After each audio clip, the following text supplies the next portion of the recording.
Good evening. The news gang is here, and tonight, Kibwana, Kiunjuri, and Keeping Hope Alive. Who else is joining the race? Also on the show, the faceless curve. Where are the patients? We'll also look at the rise of Lazarus and why Peter is between a rock and a hard place. That's all in Malawi. On the memo tonight, Jamila gives a voice to a DJ. Yvonne has the amazing, astounding facts on what it takes to be a president in Kenya. Malawi and Maraga meet on the kicker. The punchline is calling for the impeachment of impeachment, while the angle is on the government disowning the government. To open up, the infections must be contained, and the number of infections and deaths must be headed downwards. This is currently not the case in our country. 2, our healthcare system must be prepared sufficiently to take on a surge in infections.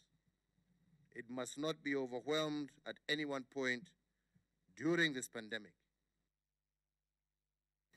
So, ladies and gentlemen, the president speaking there, against the backdrop of very interesting things, Jamila. Yes. Because on the one hand, he's talking about a reducible minimum. We've seen a spike in the numbers over the last couple of days. While on the other hand, there is this push for him to open up something when he speaks, presumably during this coming weekend.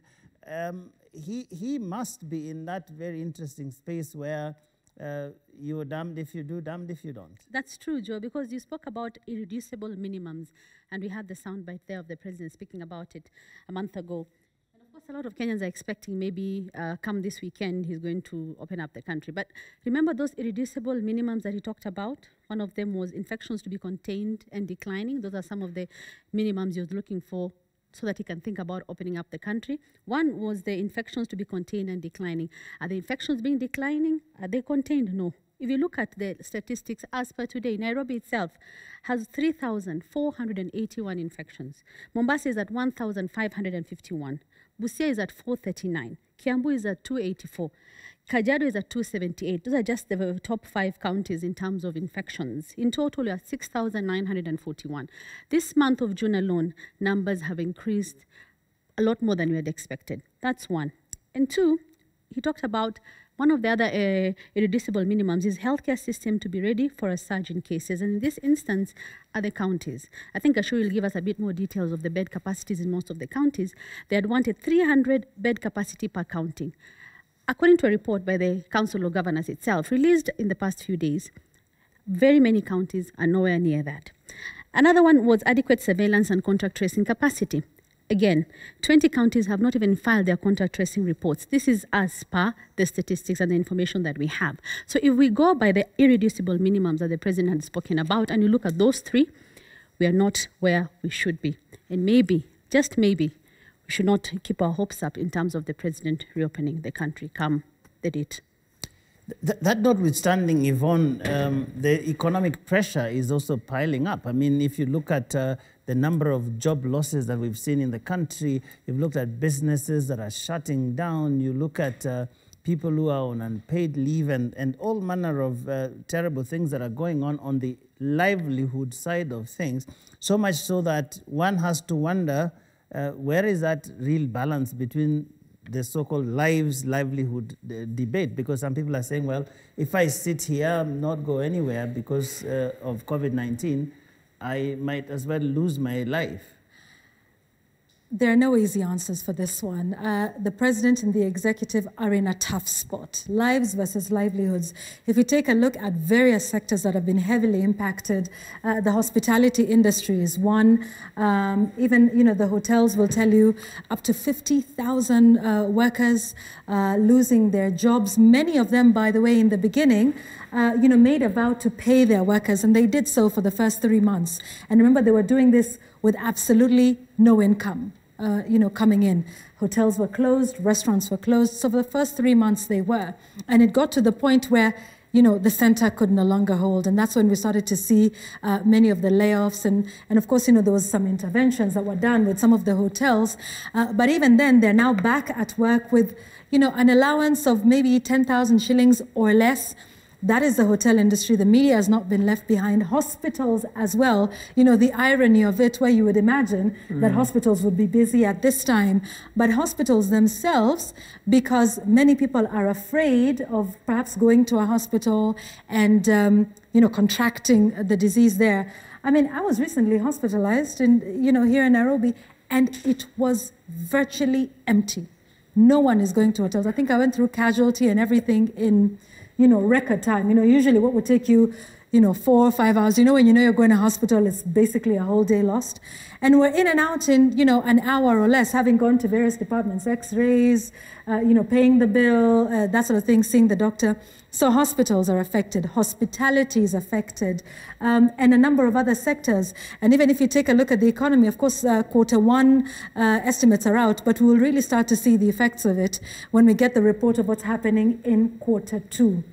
And now the president has to consider what decisions he makes on the 6th, which is work from home.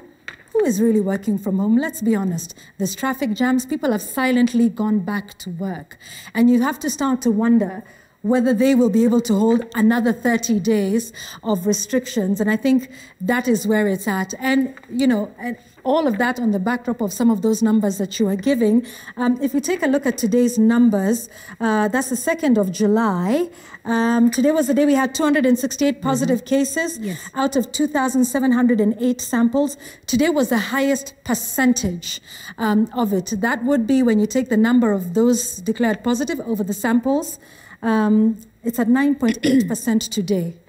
So that would be, I think, the highest we've seen so far. It's been 8. Yesterday was probably higher because yesterday we had. No, yesterday was 8.7%. We had 307 positive samples out of 3,519 samples. Sorry. 3,000. Yes. So I mean, when you take a look at that, the numbers aren't going down, and that I guess also on the backdrop of saying that our peak will be in September. And so there's also what I'm hearing might be a phased approach to reopening. Obviously, they can't reopen because, everyone in Nairobi will go into the rural areas. But, it's doing it piece by piece and then gauging the public's response and whether they're taking responsibility and adhering to the directives and then opening it up slowly by slowly as opposed to removing the curfew, opening up Nairobi and Mombasa, that sort of thing. So it'll really happen, I think, in small pieces. Like you remember last time, easing the curfew from 7 p.m. to 9 p.m. So I think that's what I suspect we will see. But Gashuri, we have to admit that there are a lot of things that are open. I mean, whether the government said it or not. I mean, like Yvonne was mentioning, you just need to look at the number of people walking around, the number of cars on the roads. There isn't that sense that people are kind of disappearing into their private corner somewhere, hiding from this. I think there's a sense in which people have said, whatever it is, nothing can be worse than sitting here and not knowing what's going to happen. And I think that's a challenge that the government will have to keep figuring out in terms of what is that you can keep telling people so that they actually stay where they are, because it's becoming more and more difficult. But let's face it, as I was saying, what are the places that are yet to be opened, if you think about it? Because, I mean, fine, the schools are a big one. If you think about places of worship, probably the inter-county travel, meaning Nairobi to the rest of the countries and Mombasa and all of that. But beyond that, you get the sense that the rest of the economy, especially if you go to the rural areas, people are still doing the sort of things that they would have done before. The first few weeks of this situation, people almost 100% observed the guidelines. But as time goes by, you realize there's a bit of laxity. And unfortunately, this laxity is what will cause us to continue being in the situation that we are in. Let's face it, the real deal is not about reopening other places, but that movement from Nairobi to upcountry, and from upcountry to Nairobi. That's where the real deal is. Actually, that's what many people are waiting for. I know people who have lost jobs in Nairobi, and they are yearning to to go up country. People are suffering, they can't be able to pay rent. We have teachers who are teaching in some schools, as private schools, as BOM members, and they can no longer be able to pay to be paid. So actually people are looking forward to reopening and going up country. But I look at the irreducible minimums that the president himself talked about. So I look at it as the marking scheme, as the parameters that were to be used if we were to reopen. And by the look of it, I don't think we have actually realized any of those parameters that he talked about. Are infections on the rise? Yes, they are. Particularly in Nairobi, that is the situation. County health facilities better than they were that time? Not at all. I'm looking at a report dated 23rd of June 2020 from the Council of Governors, and it indicates that only 12 counties have so far achieved the 300 isolation beds capacity. Those counties are Mombasa, Machakos, Kiambu, Uasin Gishu, Makueni, Kilifi, Murang'a, Vihiga, Homa Bay, Nyeri, Kericho, and Kisii. The rest haven't. In fact, some, for example, a county like Tharaka Nithi, we're told it has 102 beds. Siaya, 19. Kirinyaga, 14. West Pokot, 21. Bungoma, 22. Nyandarua, 23. Nyamira, 20. Lamu, 30. I'm looking at the ones that are less than 50. Trans Nzoia, 32. Tana River, 42. Samburu, 49. Narok, 40. That's the situation that we're dealing with. So there are quite a number of issues that need to be sorted out.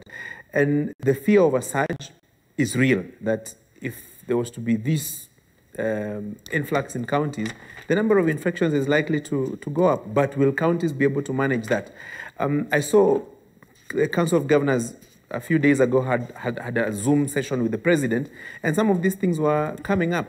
So if between now and Monday or thereabout, when the president addresses us, either Saturday or Sunday or Monday, if these numbers will not have increased, then I don't see us getting reopened. But that being the case, Linus, there is a certain sense you get around the world, that the world is coming to terms with the fact that this thing is not going away anytime soon, and therefore you can't keep closing things altogether anymore. There has to be a sense in which you move towards opening up things and getting some economic activity going. And we've seen that in this country where people are basically defying some of the things that have been put. Some of them not because they are eager to defy everything the government says, but they're just looking at their own situation and saying, this is no longer tenable. It's a tough thing if you're Uhuru Kenyatta and you're trying to make the right decision, knowing that you're balancing too many things, all of them actually quite important. Yeah. I think, Joe, we mentioned here some time back that this is the toughest time to be a government.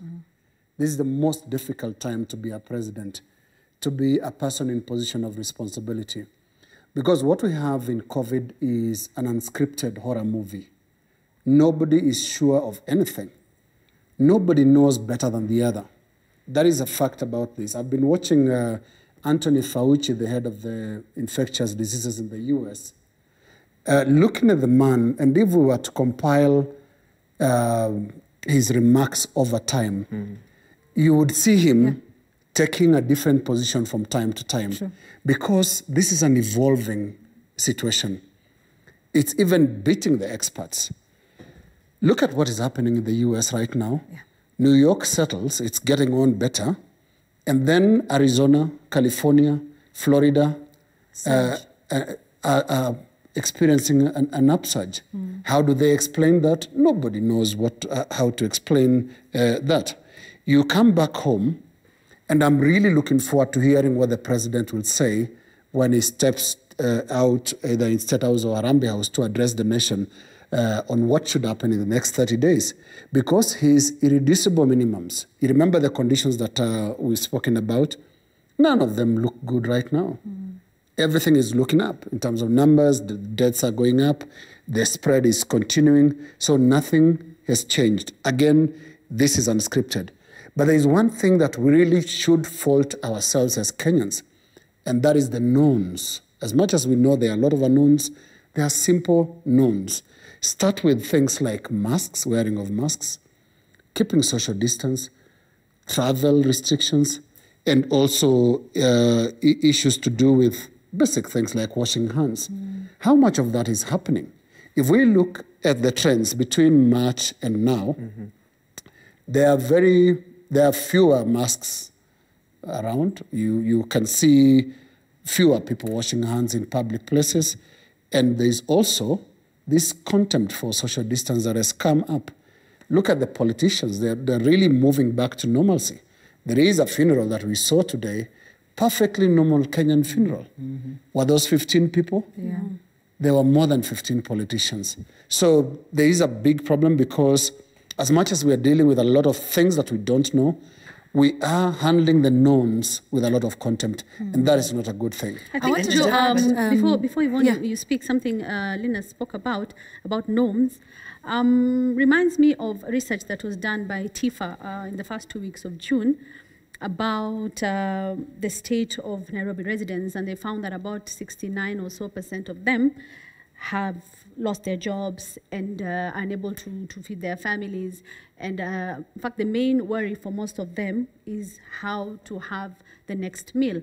And if Robert can actually show us some of the pictures from some of the residents of Nairobi who are now having to depend on watu wa mashinani, their parents or their relatives who live in the countryside to send them food. Because in fact, reverse of what, in fact, vijiji inasaidia miji. That's how it is now, that in the villages they're sending food. There's a lady who we spoke to who's a resident of Kayole, Lynette Albert. I think let's listen to what she has to say, and then we can continue with the discussions. Nimeamkia asubuhi kuja kuchukua mzigo huku. Ni mandizi, maziwa. Alafu unajua sasa tunategemea watu kutoka nyumbani sana. For every 2 weeks, her parents send her food stuff from Kisii. And in fact, it's actually the norm these days to find packages from rural counties, mostly foodstuffs, at the different parcel delivery stations across Nairobi. And in fact, now those passenger service vehicles they've removed the back seats of their vehicles, and now they carry a lot of that food stuff. Like for Lynette, she had gotten some boga, she had gotten some milk, she had gotten some stuff that she was going to use for her and her relatives, and then after 2 weeks, her parents were going to send them again. Now that is a situation in Nairobi. The restrictions moving in and out of the city is now forcing those who we expect to be sending msaada nyumbani, unafanya kazi, utumie mzazi, ndio mnategemea. The TIFA survey that you talk about actually underscored an interesting thing we were discussing it this afternoon at in a webinar I was part of, and it reinforces what Linus was talking about, because on the one hand, you get this huge number of people, I think it's 85%, who believe or are worried about catching COVID-19. But at the same time, when you look around, just anecdotally, you know, there's no sense that people are actually worried. So there's a disconnect between what people know and what they actually do. It's not like these people are not aware of anything. And the reason is actually cultural. There's a problem with, or rather something that is uniquely Kenyan. The COVID pandemic is not a very visible enemy. You have to see it to believe. Now, they introduced even a different animal called asymptomatic, meaning you have people who are carrying the virus but are not displaying the symptoms. Now, that is a very dangerous kind of disease to have in Kenya, because Kenyans respond to physical threats, clearly elaborate physical threats. I think we would do better as a country handling Ebola than we are doing handling COVID-19, because Ebola is about bleeding, there's a lot of hemorrhage, there's a lot of physical symptoms to this. If you talk to Kenyans about these simple things like we are asymptomatic but wear gloves and wash your hands, they don't see the real threat. Show them a real terrible disease and death. And haven't we heard a lot of people asking, but who is that? Who is that? Yeah. Do you know who is anyone? sick? Do you know who is sick? Right. And I think one person this afternoon asked me, where are these 6,000 people? So there's a lot of doubt because they're not seeing bodies, they're not seeing... And the answer to Kenyans is, as much as we don't want to learn from our own situation. Look at the images coming out of South America. Look at the images that are coming out of Brazil. Don't forget what happened in Italy. Don't forget how New York was looking like. And these, comparatively, are better prepared environments in terms of capacity to handle these public health challenges than we are. If this thing goes to the same level, for example, like Italy had gone, then Kenyans will understand that COVID is real and it's a big problem. And finally, you know, we are also in a neighborhood where some illustrations are challenging our own beliefs. I've just seen a text, someone asking us from Tanzania that we're not wearing masks, we're not doing anything. What are you fearing? Yeah. Is it possible then that a lot of our population is now buying the Tanzanian? But I would have a question in response to that. How much reportage is coming from Tanzania? Right. You know, compare what is happening in Kenya, compare what is happening in Tanzania. How much do we know of what is happening in Tanzania? That's a story for another day. So what may be happening in the neighborhood is not necessarily what we should be adopting locally. But I want to look at the president's speech on the 6th of June. This paragraph number 6 of his statement, that those who want to open are right. Those opposed to opening up are also right. Yeah. And this clash of two rights placed me on the horns of a dilemma. And this, I also think, will be another opportunity for the president to be caught up again on the horns of a dilemma. Because when we look at all the reducible minimums that he gave us, none has been met. So does it mean a revision of the marking scheme? A revision of the parameters? Because if we were to go strictly with the parameters that he gave us on the 6th of June, then we are yet to get there for an opportunity for reopening. But also, Joe, I also look at the question of livelihoods. I mean, people are suffering. It's no doubt about it. People have lost jobs. They continue to lose jobs. The president told us that day that the government is distributing or disbursing about 300 million shillings per week.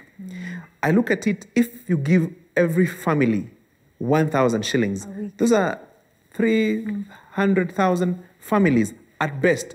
If you're saying over 1 million people have lost jobs, these 1 million people were being relied on by at least 3 people. So you're saying at least 3 million people have now joined the group of vulnerable people. So if you're distributing resources to only 300,000 people and you have increased that number by about another 3 million, then we are dealing with a serious issue. So the government, truthfully, will not be able to feed all of us. True. It is also not possible to keep people locked down.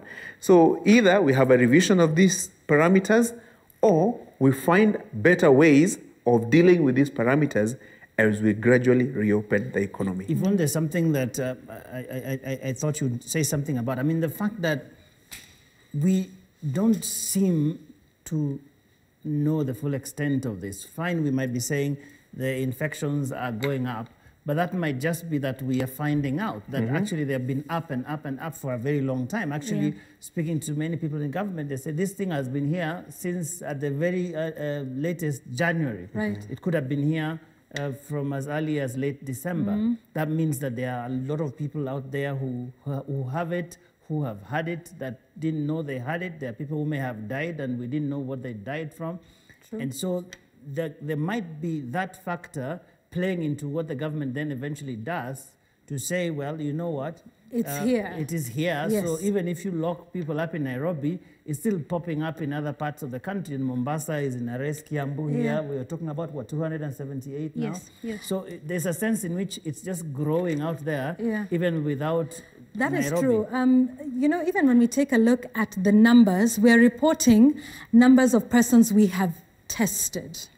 Now, when we talk about, that the percentages are increasing, we're just talking with Sam Gituku in the office today, and, we were saying it could be that we are better at targeting, especially going to a place where there's a higher likelihood of finding people who are positive. But the numbers that we have today, which is close to 7,000, does not mean that these are the only 6,941, that these are the only 6,941 are the only people that have COVID-19 in the country. In fact, there's a headline tomorrow, the Star newspaper is quoting Kemria saying, what, there's 2.3 million people? Yeah. And remember, we are hearing from Ministry of Health that 41 out of 47 counties are, and this is a key word, reporting cases. So these are the numbers that we know about. There's obviously, I have no doubt that there is many more people who have it. And so we're getting to the realization that this thing is here with us to stay. And so now, how do we start to live with it? How do we start to manage ourselves? And, you know, even when you're talking about reopening, and Joe, you'd also mentioned that other parts of the world are thinking of reopening and working towards that. I know you've heard that the EU has reopened its borders, but so far only to 14 countries. So far, 14 countries are safe. Excluding Kenya, excluding Kenya, and a number of others. But when you take a look at the criteria that they're using, then that tells you also it ties in with what we're hearing in the country. So this is the criteria. It's based on the number of cases over the last 2 weeks. They'll also be looking at stable or decreasing trend of new infections, sufficient testing, contact tracing, containment and treatment capabilities, data that is available and reliable. So you know countries like Tanzania are obviously off the list because they haven't released any new numbers over the last couple of 2 months or so. And this list will be reviewed every 2 weeks. Now, if you take a look at the countries that are on the list, the 14, Algeria, African countries that is, I think, and Rwanda. Rwanda just passed the 1,000 mark on the 29th of June. Actually, as of yesterday, they have 1,025 with just 2 dead and a little close to half of those who have recovered. And that ties in those conditions, the criteria that the EU is giving for countries that are safe, is similar to what George Magoha is saying. Exactly. He said that for schools to reopen, would have to have had at least 14 days of reporting a decrease in the numbers that have been reported. So you can start to see where we are. How have we been for the last 2 weeks, the last 14 days? The numbers have been increasing. So that tells you for certain, you know, schools will be, you know, up to January next year, which is what they've said. But now you can start to see what sort of criteria is being used to decide what is safe. But here's the thing, COVID is everywhere in this country. There's many people, by the way, who have had a cold, and if you were to test them for COVID-19 antibodies, you would find they would be positive. Only would find you positive if you actually have it at right that particular now. time. Yes. It doesn't matter if you've had it last month and you're okay now, it will not pick And my suspicion is that, you know, the president and his team have come to the realization that, look, this thing is everywhere. So how do we live with it? And, you know, so let's just start to reopen gradually, but, you know, this is it. See what Dr. Ansett Kituku is telling us. You open, you're damned. You don't open, you're damned. Yeah. But right can I just say before we even when we reopen, take a break now, we are done. Even if we do reopen, there will be a spike. That's bound to be natural. It's just how well we are able to deal with this. But that is inevitable. There is a very legitimate question on what is this we are referring to as opening. What did we close in the first place? Nairobi. Nairobi was not as closed as it's supposed to be. Because we all know very well, we've reported here, we've sent a crew all the way to Eldoret. There have been also crews that have gone all the way to Nyeri very, very successfully. Even Kajiado. Even Kajiado. The movement has been happening because the closure was not really enforced. We did not close, for example, the way South Africans did with the army in the streets and all that. Or Rwanda. And that is how we are reporting cases of COVID in Narok, for example, or in Western Kenya, because it means travel continued. So when we talk of opening, we're just talking of reopening the little that remains to be opened. Otherwise, it may well be that it almost feels like the virus has escaped to all these other places. Yes. So there is really nothing you're containing. Absolutely. But we will see what the president has to do. Then we'll go to the politics in a moment, but I want to do one final round. COVID, Gashuri, what worries you the most? Where we stand right now? Where do we go from here? Very quickly. I'm still worried about the increasing number of infections, but I'm more concerned about questions that are being raised about inconsistencies in results that are coming up. Yesterday, you saw that session in Parliament where Kiambu Town MP Jude Jomo was saying that his late mum was, the family was told that she was COVID-19 positive, but 2 other tests confirmed something different. So that raises questions. Is everybody that we are told is positive, positive? And are those who are told are negative, negative? So there are some inconsistencies that we need to deal with. Okay. But the bigger concern for me is what will happen. Once again, there's expectation. I know people will draw memes in anticipation of a reopening, or freedom is coming or not. But I'm still looking at these parameters that the president gave us, and it will be interesting to see what he tells us. He might tell us it's a moving target. Yvonne? Maybe not so much what because you have been talking a lot about this shroud of secrecy about these things, so that we have faceless numbers. Yes. I mean, I think since the first recoveries, that was Brenda and what was his name? Brian. We haven't really seen people who've recovered. I mean, look at videos that come out of the US, and you see the celebrations with nurses and doctors celebrating, the discharge of a patient. We are not seeing enough of that here. We're not putting a human face to these numbers, which is why many of us are very numb to these statistics. And I'll tell you what else is easy to, dismiss. We're just saying this: 152 people have died since COVID-19. Now, these are real people. And let's remember, in this country, we have had 50 people dying in a car accident, one event.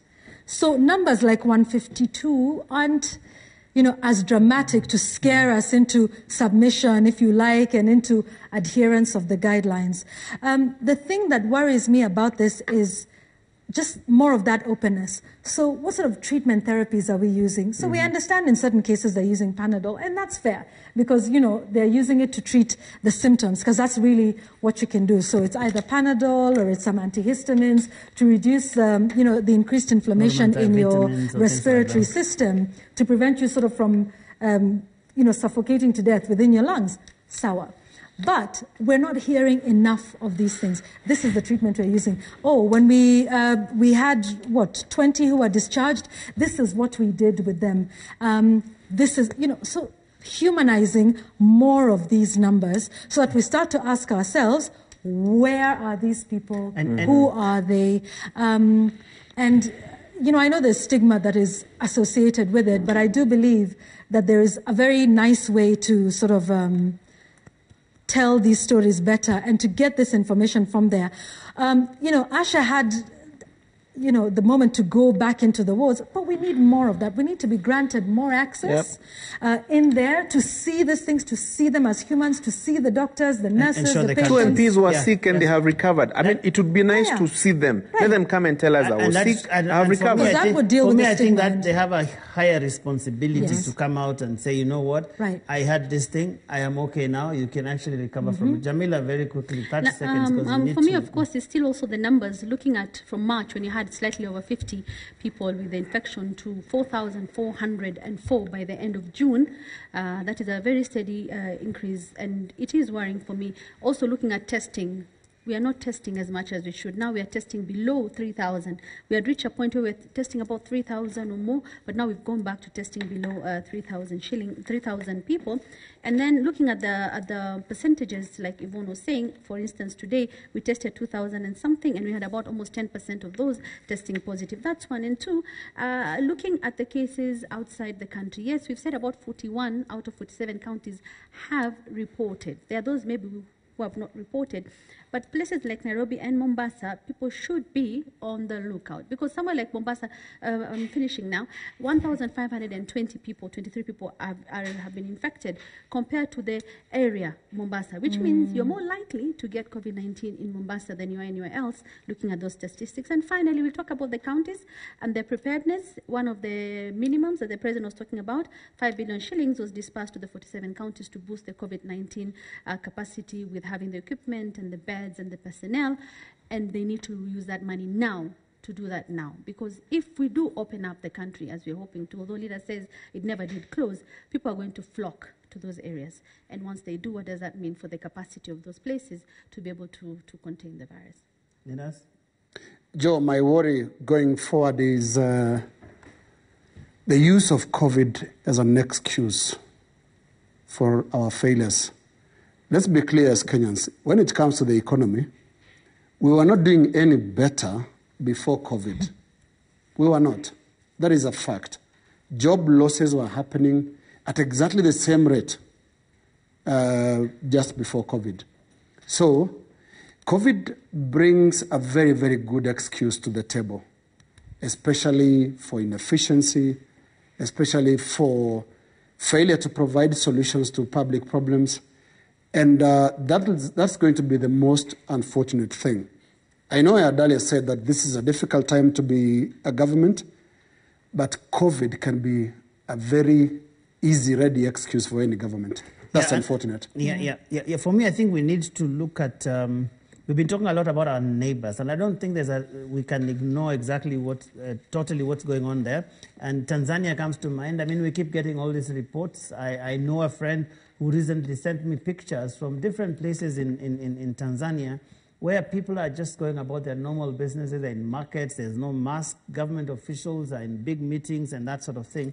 I do not know what it is about. I just think that as a country that is neighboring to Kenya, it's probably interesting for our officials to find out what that's about, because either it is a time bomb waiting to hit us so badly, or they actually know something that we do not know. We cannot pretend that Tanzania is not doing what it is doing.